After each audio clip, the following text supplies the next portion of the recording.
Hi everyone, it's Don, and I hope you're having a fantastic week. And take a look at this. Here, let me get up closer for you.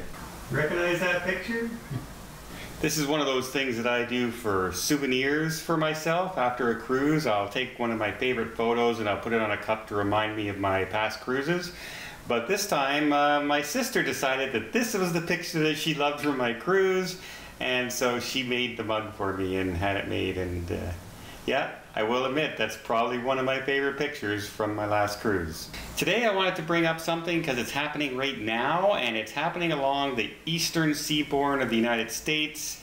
And it's something that, you know, if you live around a dock or wharfs or anything along the eastern seaboard, it's not too exciting to have a ship come into port. It happens all the time. It's no big deal, but there's a ship arriving on some ports that has everybody talking. And so let's talk about that right after this.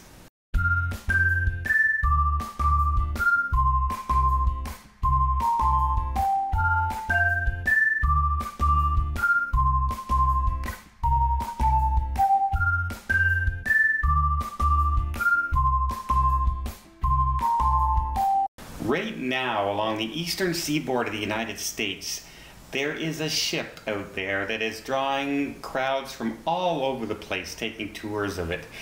It's a Viking ship, a recreation of a ship that sailed over 1,000 years ago.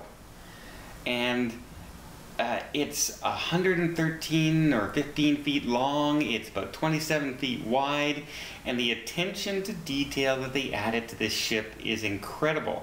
Right now there's 35 crew members on board, men and women, about 10 or so are professional sailors, and they're sailing along the seaboard, stopping at about 14 different ports along the way.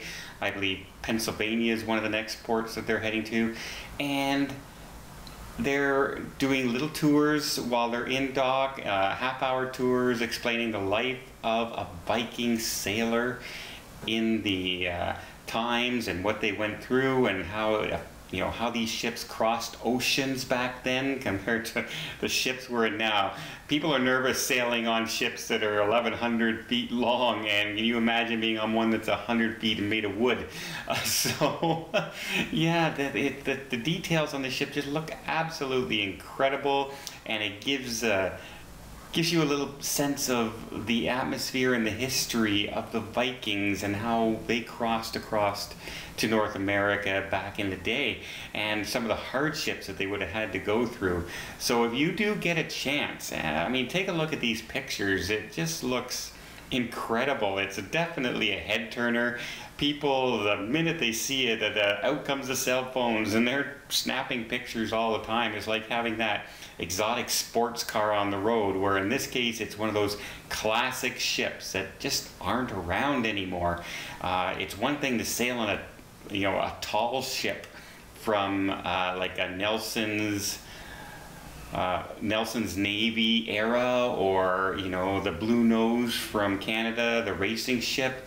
But to sail on, take a look at a ship that's designed from 1,000 years ago, it would be great to be able to get down there. Unfortunately, I can't. I'm leaving, so I can't get out of there, and I don't think it's going to be in New York by the time I get back. But I am trying to find the itinerary and see what I can see. So if this ship happens to be coming along your way, take a look for it and get out there and see it, and bring your kids, because it's basically living history that they've recreated out there. And I just thought I'd better bring it to your attention before it leaves the eastern coast and we just don't have it anymore. So yeah, it looks pretty cool to me. I love these sort of things. If you loved the video, okay, how about if you liked the video, please give it a thumbs up. And you want to see more tips, more tricks, more travel vlogs from around the world, please hit that subscribe button. Till next time, have yourself a safe and a great vacation.